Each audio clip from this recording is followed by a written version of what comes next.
Assalamualaikum warahmatullahi wabarakatuh. Alhamdulillahirabbil alamin wa bihi nasta'in wa ala umurid dunya waddin. Assalatu wassalamu ala asrofil anbiya'i wal mursalin wa ala alihi wa sahbihi ajmain. Amma ba'du. Rabbi shrahli sodri wa yassirli amri wahlul 'uqdatam min lisani yafqahu qouli. Amma ba'du. Sahabat Gemas yang saya banggakan, pertama dan yang paling utama, marilah kita panjatkan puji syukur kehadirat Allah Subhanahu wa Ta'ala yang telah memberikan nikmat yang sangat banyak, nikmat iman, nikmat Islam, nikmat sehat, sehingga kita bisa menikmati indahnya bulan suci Ramadan. Kedua kalinya, sholawat serta salam tak lupa kita curah sanjungkan kepada junjungan kita Nabi Agung Muhammad Sallallahu Alaihi Wasallam yang akan kita nantikan syafaatnya di hari Yaumul Qiyamah. Semoga kita termasuk umatnya yang mendapatkan syafaat. Allahumma amin.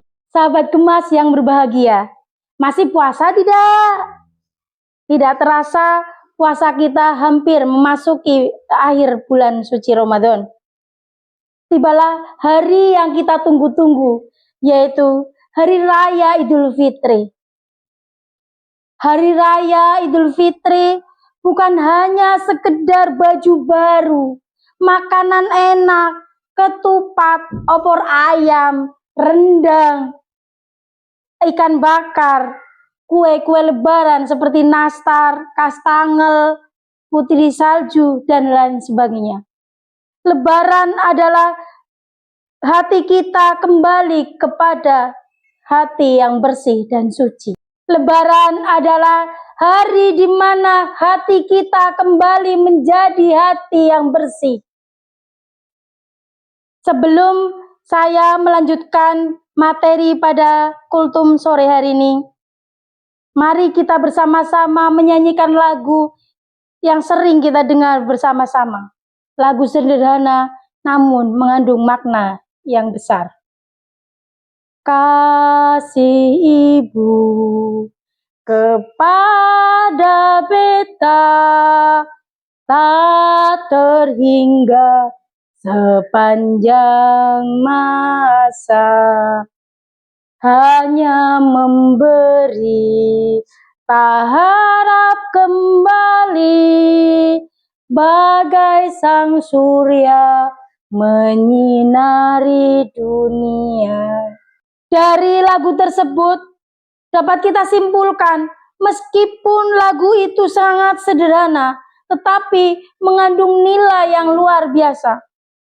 Kasih orang tua itu sangat luar biasa banyaknya dan tidak mengharapkan balasan dari kita. Ibu mengandung kita selama 9 bulan dengan penuh kesabaran. Tidak mengeluh, tidak merasa capek. Ibu merawat kita siang dan malam.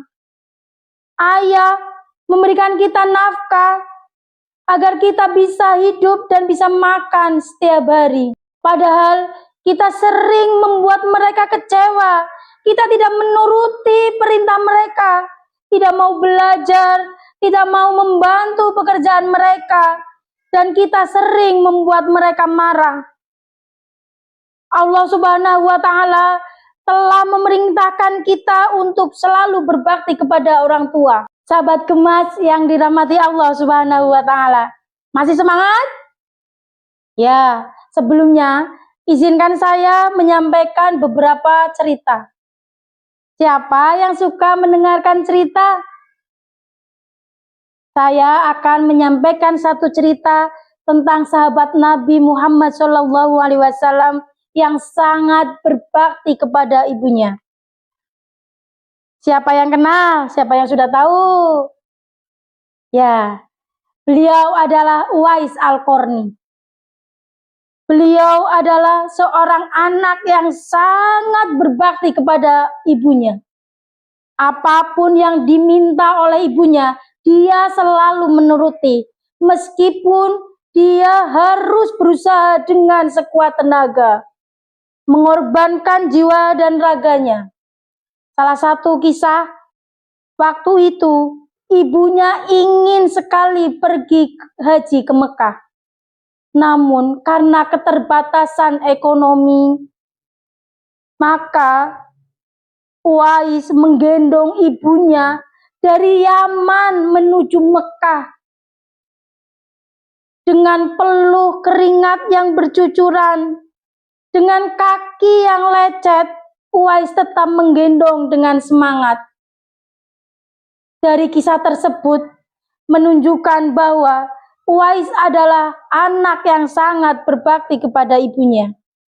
Siapa sahabat gemas yang pengen seperti Uwais, selalu menuruti perintah orang tua? Uwais termasuk sahabat yang doanya mustajab. Karena apa? Karena selalu berbakti kepada orang tua. Sebab ridho Allah terletak pada ridho orang tua. Jika ingin diridhoi oleh Allah Subhanahu wa Ta'ala, maka yang pertama kita lakukan adalah mendapatkan ridho dari orang tua terlebih dahulu. Menjelang Lebaran, ada beberapa cara yang dapat kita lakukan untuk berbakti kepada kedua orang tua. Yang pertama, minta maaf dengan tulus.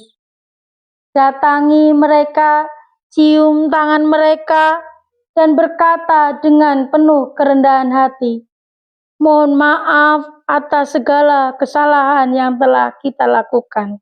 Yang kedua, membahagiakan mereka. Orang tua tidak meminta yang banyak dari kita, cukup bahagiakan. Salah satu contohnya, membuat kartu ucapan terima kasih kepada orang tua atas segala yang telah mereka berikan kepada kita. Yang ketiga, membantu pekerjaan orang tua. Apalagi menjelang Lebaran, banyak pekerjaan yang harus kita lakukan. Orang tua membuat makanan, membersihkan rumah, maka disitulah kita membantu pekerjaan mereka. Membantu menyapu, membantu membuat kue, membantu memasak, dan bisa membantu mengelap kaca. Yang keempat, mendoakan kedua orang tua. Siapa yang sudah hafal lagu untuk mendoakan kedua orang tua? Ya, mari kita nyanyikan bersama-sama ya. Allahumma firli wali walidayya warhamhuma kama rabbayani shoghiro. Itulah ya. Artinya bahwa semoga Allah memberikan kasih sayang kepada orang tua seperti orang tua menyayangi kita semenjak waktu masih kecil. Yang kelima, bertutur kata yang sopan kepada orang tua. Berkata yang lembut termasuk salah satu perbuatan yang baik kepada orang tua. Pergi ke pasar membeli ketupat, tidak lupa membeli kelapa. Jika ingin hidup selamat, maka berbaktilah kepada ayah dan ibu kita. Itulah tadi kultum singkat dari saya. Kurang lebihnya saya mohon maaf yang seikhlas-ikhlasnya. Semangat untuk sahabat gemas dimanapun berada. Semoga kita termasuk orang yang berbakti kepada orang tua. Akhir kata, wallahul muwaffiq ila aqwamit thoriq. Wassalamualaikum warahmatullahi wabarakatuh.